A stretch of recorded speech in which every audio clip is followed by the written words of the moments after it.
Sakura, when I see it, I hit the ground, my heart gets weak.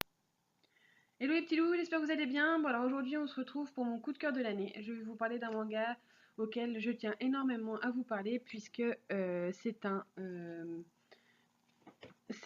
manga que j'ai découvert donc il y a très très peu de temps, qui est sorti quand même depuis le mois de juillet.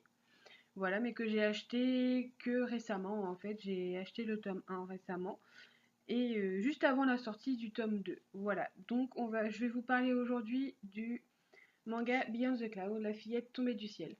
Voilà, donc on a les deux tomes juste là. Voilà. Donc moi j'ai lu le 2 très récemment, je viens à peine de le terminer en fait, je crois que je l'ai terminé hier si je me souviens bien.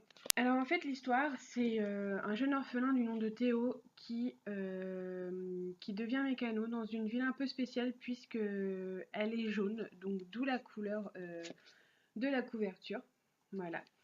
En fait elle est jaune parce que le soleil en fait n'arrive pas à traverser les nuages. En fait c'est ça qui fait que la ville est sous une couleur jaune. Voilà. Un jour, il va tomber sur une fillette ailée, donc un ange, du nom de Mia, qui s'est blessée en tombant du ciel. Voilà.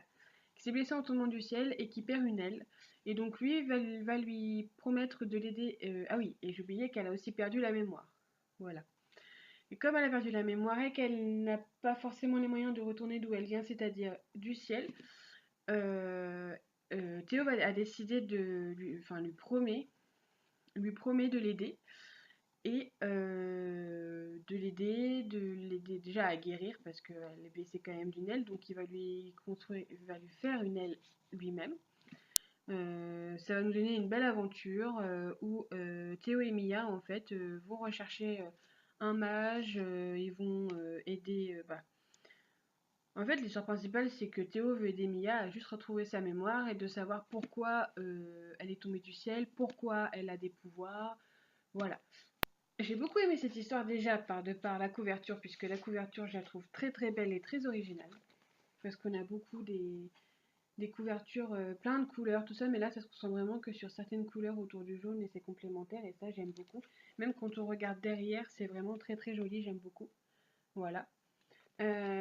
J'ai beaucoup aimé aussi les dessins.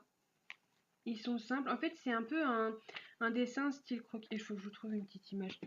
C'est un peu dessin style croquis pas fini et j'aime beaucoup beaucoup parce qu'il y a quand même il y a beaucoup de détails. Ouais. Là, c'est les deux personnages principaux, mais on voit quand même. Voilà, donc c'est un peu croquis pas fini et ça j'aime beaucoup beaucoup. En début de tome, ce qu'on ne trouve pas très très souvent dans les mangas, c'est des images en couleur. Quoique maintenant on en trouve de plus en plus. Mais en début de chaque tome, on a des images en couleur. Magnifique, pareil. Magnifique, c'est simple, c'est les deux personnages principaux, c'est juste nickel. Voilà. J'aime beaucoup le fait aussi que ce soit des personnages très très jeunes qui font partie de l'histoire, puisque on a toujours l'habitude en fait comment dire, de voir des jeunes lycéens, des adultes assez jeunes en fait. Et là, on voit vraiment des jeunes enfants super matures qui sont autonomes. Ça, j'aime beaucoup, beaucoup. J'aime tout en fait. C'est vraiment mon coup de cœur. C'est vraiment mon coup de cœur. Donc c'est vraiment un style fantastique puisqu'on retrouve des fées, on retrouve des créatures un peu inexistantes. Et ça, j'aime vraiment beaucoup. Voilà. C'est un manga qui a eu énormément de très bon avis et c'est pour ça en fait que je me suis décidée à l'acheter. Euh, mais après, voilà, moi pourtant je suis quelqu'un qui n'aime pas trop acheter de manga où on en parle beaucoup trop souvent. Je vois un manga de chez Kazé, je suis désolée, mais on en a entendu beaucoup trop parler. Et du coup, c'est ce qui me freine en fait de l'acheter. Pareil chez Pika, il y a un manga pareil chez Pika où on n'arrête pas d'en parler. Quoique chez Pika, ces derniers temps, il me tente de plus en plus à l'acheter puisque les couvertures sont magnifiques.